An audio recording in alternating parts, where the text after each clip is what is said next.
ጠሉ የመጨረሻ ጊዜያቶችን የመጨረሻ የሚባሉ ቃላቶችን ተቀብዬ ህይወቴ ላይ ሌሎች ነገሮች ተፈጠሩ መንገድ በነገራችን ላይ ከእሱ ምናምን እዛ ይጨናነቃ እሷ ከባድ ውሳኔ በህይወቷ ላይ እየወሰነች ያለችው ቀላል አይደለም። ካለችበት ህይወት ላይ ወጣ ሴት ናት። ብዙ ተግዳሮቶችን አልፋ ነገ ላይ የተሻለ ህይወት ልትደርስ ትችላለች። ግን እነዛን ዋጋ የምትከፍላቸውን ህይወት በራሷ ላይ እየወሰነች ነው። ይሄ በጣም ከባድ ውሳኔ ነው ብራዘር፣ እንደ ቀላል እንዳትመለከቱት።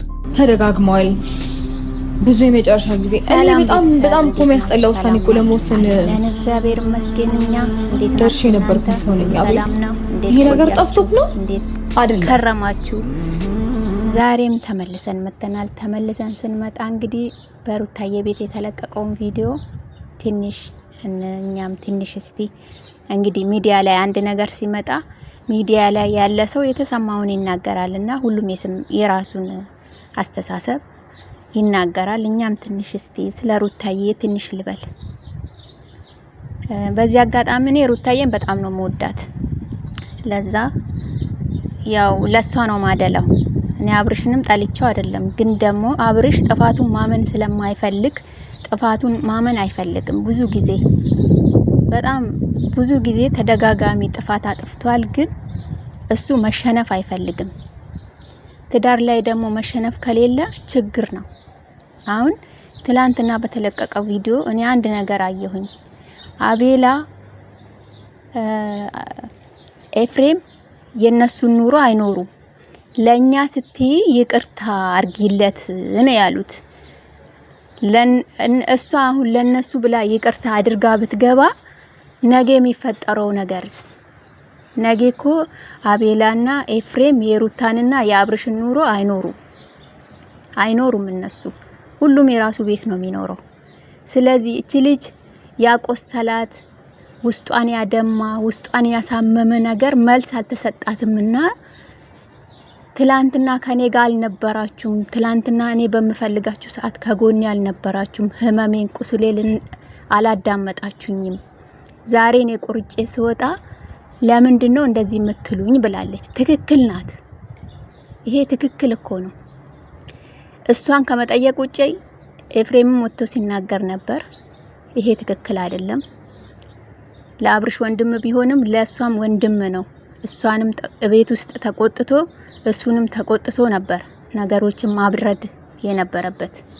ዛሬ እሷ ቆርጣ ተስፋ ቆርጣ ሁለት ነፍስ ሆና እቺ ልጅ ብዙ ነገር ያስፈልጋታል። ከቤት ስትወጣ እንደዚህ መለመን የለባቸውም። እርቅ ጥሩ ነው። መታረቅን የሚጠላ ሰይጣን ብቻ ነው። የሰው ልጅ መታረቅን አይጠላም። ግን ደግሞ ይሄንን ይቅርታ እሱ ነበር ትልልቅ ሰዎችን ይዞ ልክና ኤፍሬም ትላንትና ይቅርታ እንደጠየቁ እሱ ሄዶ ምስቱን የልጁን እናት የሱን ልጅ ነው የተሸከመችው ሄዶ ይቅርታ መጠየቅ የነበረበት አብርሽ ነው። አብርሽ ግን ጥፋቱን አለማመን ጥፋቱን በቃ አጥፍቻለሁ ይቅርታ አድርጊልኝ ከዚህ በኋላ ይሄ ነገር አይደገምም ብሎ ይቅርታ መጠየቅ እንደ ተራራ ከብዶታል። እንደ ተራራ ነው የከበደው። እሱ ምንድነው የሱ ምርጫ የሱ ውሳኔ ምንድነው? ከቤት መውጣት፣ ሌላ ቦታ መሄድ፣ ሌላ ውሳኔ መወሰን፣ ሌላ ህይወት መጀመር። እንደዛ አይነት ንግግርን ነው የሚናገረው። ይሄ ደግሞ ተገቢ አይደለም። ሩታ የምታወራቸው ወሬ የምታወራቸው ጥያቄ ሁሉ ትክክል የሆነ ጥያቄ ነው እየጠየቀችው ያለችው። ለሁላችንም ግልጽ ነው፣ ለሱም ግልጽ ነው። ህፃን ልጅ እንኳን ይሄንን ያውቃል። ቤቷን ጠልታ ትዳሯን ጠልታ ወይም አብርሽን ጠልታ አይደለም እቺ ልጅ ከቤት የወጣችው፣ ተግባሩን ጠልታ ነው።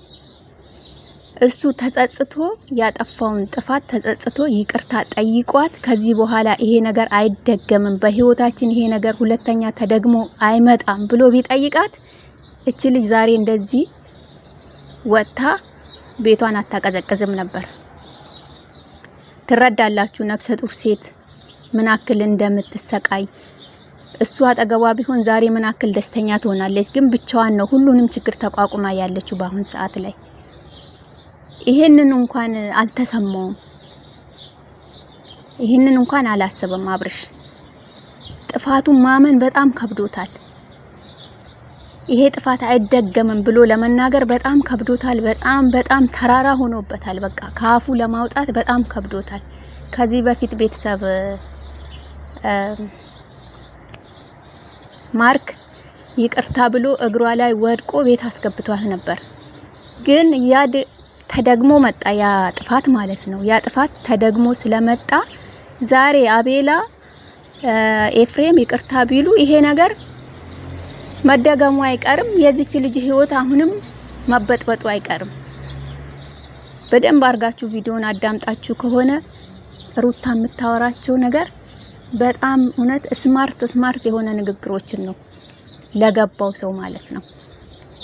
እና ወንድማችን ልብ ይስጥህ ነው የምንለው፣ ሌላ ምንም አንልም። ብዙ ተመክረሃል፣ ብዙ ተነግሮሃል፣ ብዙ ነገር ተብልሃል። መቼም ታነባለህ፣ ኮሜንት ታነባለህ፣ ቪዲዮ ታዳምጣለህ። ግን አውቀህ ነው እንደዚህ የምትሰራው፣ አውቀህ ነው እንደዚህ የምታደርገው እንጂ ሳታውቅ ቀርተህ አይደለምና ልቦና ይስጥህ። አዎ ልቦና ሰጥቶክ እንግዲህ ታርቃችሁ በፍቅር በሰላም እንደምትመጡ ተስፋ እናደርጋለን። ግን ደግሞ ማትታረም ከሆነ እንደዚህ አይነት ነገር የምትቀጥል ከሆነ ጥሩ ስራ አይደለም እና ልቦና ይስጥህ ነው የምንለው። ያው ሚዲያ ላይ አንድ ነገር ሚዲያ ላይ ካለ እንግዲህ አስተያየት መስጠት ግድ ነው። ያው እኛም ያወቅነውን እንሰጣለን ማለት ነው እና ይሄንን ነው የምንለው። ሩታዬ እግዚአብሔር እንግዲህ ጥንካሬውን ይስጥሽ። ጠንካራ ሴት ናት። በነገራችን ላይ ጠንካራ ሴት ናት እና በጣም ነው የሚያሳዝነው። ቤተሰብ ወዳችኋለሁ። መልካም ቆይታ። ባይ ባይ።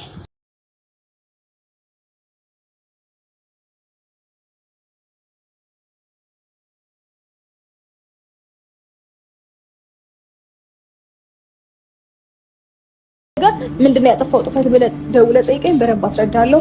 ከዚህ በላይ እንድናወራ አልፈልግም። መልካም ጊዜ ይሁንላችሁ። ሩታዬ በእግዚአብሔር ለኔ ስትል